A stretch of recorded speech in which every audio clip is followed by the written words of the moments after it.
Bismillahirrahmanirrahim.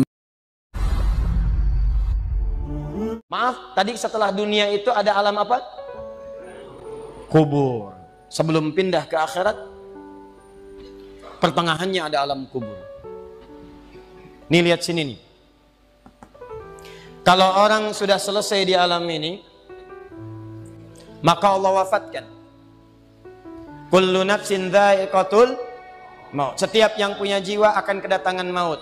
Siapa yang bawa maut? Namanya malakul maut. Kalau malakul maut sudah bawa maut, maka dia mulai mewafatkan sampai meninggalkan dunia ini. Apa dalilnya Ustaz? Quran surah 32 ayat yang ke-11, paling kanan sebelah bawah. Qul yatawaffakum malakul mautil ladzi wukkila bikum. Kata Allah, katakan Muhammad kepada semua umatmu, setiap yang punya nyawa itu akan diutus malakul maut untuk mencabut nyawanya. Datang maut, makanya orang yang belum meninggal, yang belum dicabut, namanya disebut oleh Al-Quran dengan nama mayitun. Nih, ada ya-nya, ada taknya. Ya-nya ada tasdidnya begini. Mayit, kalau ada tasdid berarti artinya CM, calon meninggal. Antum jangan tersinggung kalau dikatakan mayit ya. Iya. Sama dengan Ustaz. Iya. Innaka mayyitun wa innakum mayyitun. Engkau mayit, mereka pun mayit. Engkau akan wafat, mereka pun wafat. Cuman Allah membedakan waktu-waktu wafatnya. Barangkali tidak sama semuanya. Bisa antum duluan, saya belakangan, mungkin. Atau mungkin juga ditukar, jangan salah, bisa ditukar. Saya belakangan, antum duluan, bisa. Gak ada bedanya Ustadz. Ya sudah, saya duluan, bisa setelah antum. Nah, dipakai tasdid. Kalau datang maut, maut datang. Maut lewat malakul maut. Maut ini mengambil nafas, diambil tasdidnya nih, ambil ke atas. Begitu diambil, qul yatawaffakum malakul mautil ladzi wukkila bikum. Kullu nafsin dha'iqatul.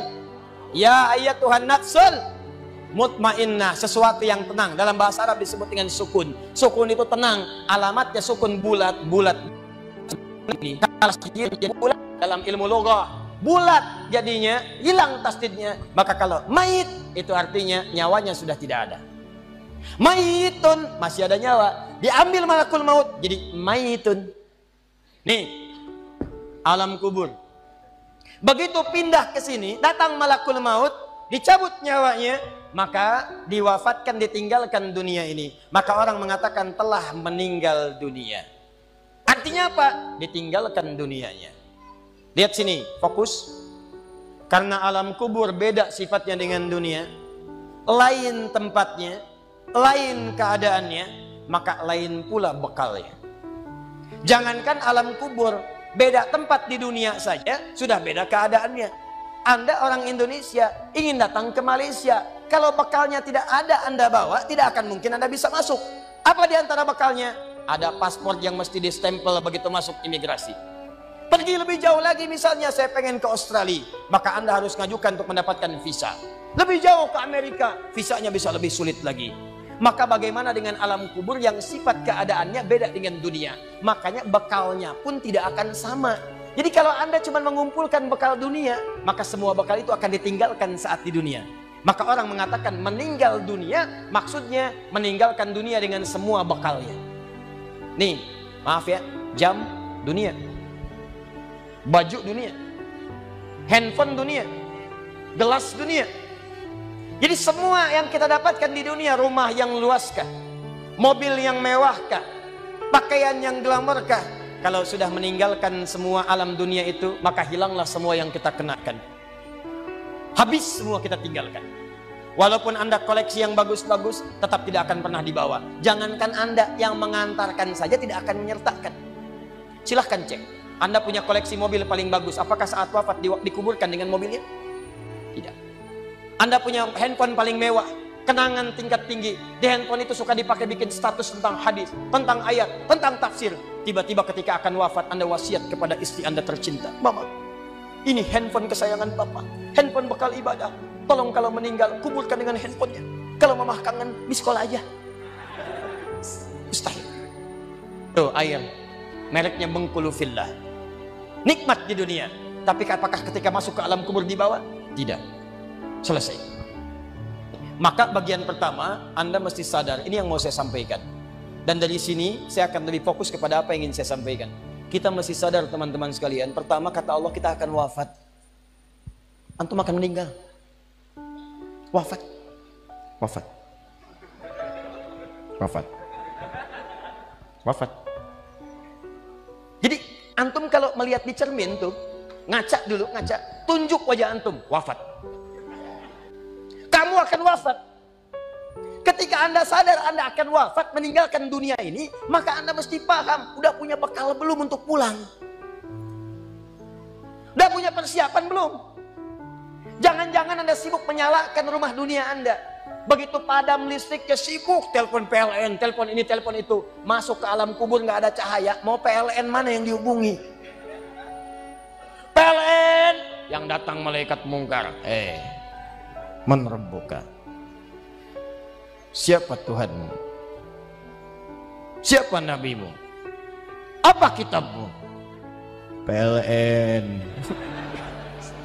Gelap. Gelap. Dan gelap.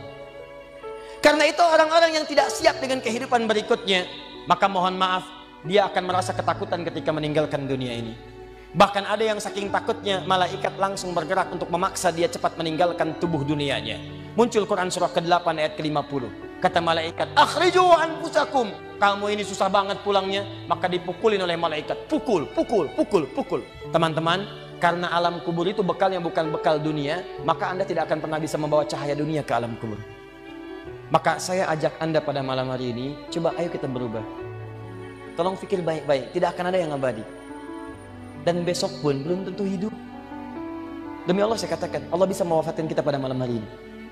Saya cuma mau tanya sebentar aja renungkan. Tolong tanya pertanyaan saya ini, tanyakan pada diri Anda sebelum tidur. Kalau Allah wafatkan Anda pada malam ini, sudah siapkan Anda dengan bekal pulang Anda kepada Allah. Karena itu hukum mengatakan, orang yang tidak punya bekal, maka dia tidak siap untuk mudik. Tuh lihat Ramadan tuh.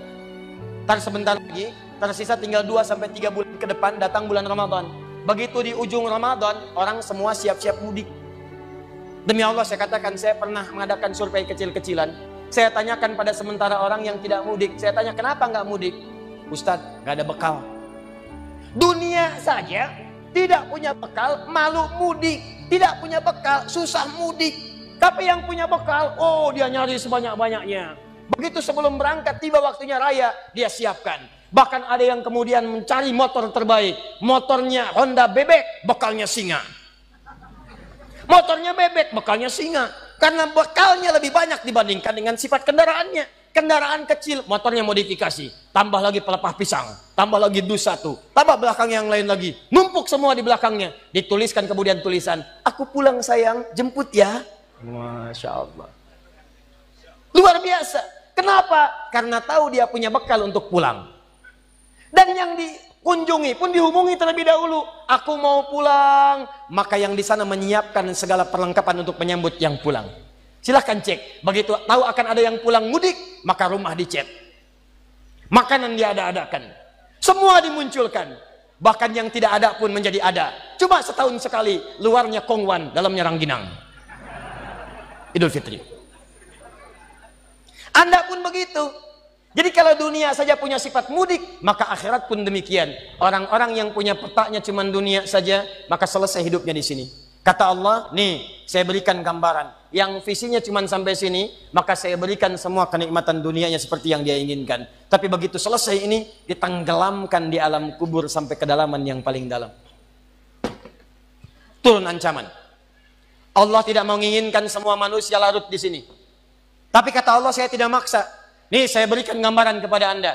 Kata Allah, turun surah Al-Humazah. Wailul likulli humazatin alladzi jama'a malahu wa yahsabu anna malahu akhlada. Kata Allah, hei yang terlampau sibuk dengan dunia. Suaminya sibuk cari harta, hitung lagi, hitung lagi, hitung lagi. Istrinya sibuk kumpul-kumpul dengan sesamanya, cuma membicarakan harta suami. Sosialita yang senang dengan kumpul-kumpul saja, tidak ada manfaatnya, cuman ngobrol, cuman gibah, cuma macam-macam. Makanya ketika menyebutkan kalimat saling cela, saling ngobrol, menggunakan tak marbutah. Tak marbutah menunjuk pada perempuan. Wailul likulli humazatil lumazah, pakai tak. sedangkan tak sifat menunjuk pada perempuan. Muslim laki-laki, kalau ingin jadikan perempuan tambah tak di ujungnya, muslimah. Mukmin laki-laki, perempuan mukminah. Soim laki-laki, perempuan. Wah, itu dia. Sesuatu yang kokoh, kuat, berwibawa, mantap, punya tenaga. Makanya tanda-tanda laki-laki pun beda. Punya kumis, laki-laki berkumis, perempuan tidak. Punya wibawa, punya kata-kata yang kuat. Makanya kalau ada laki-laki suaranya sedikit gemulai saja, itu akan kehilangan sifat wibawanya.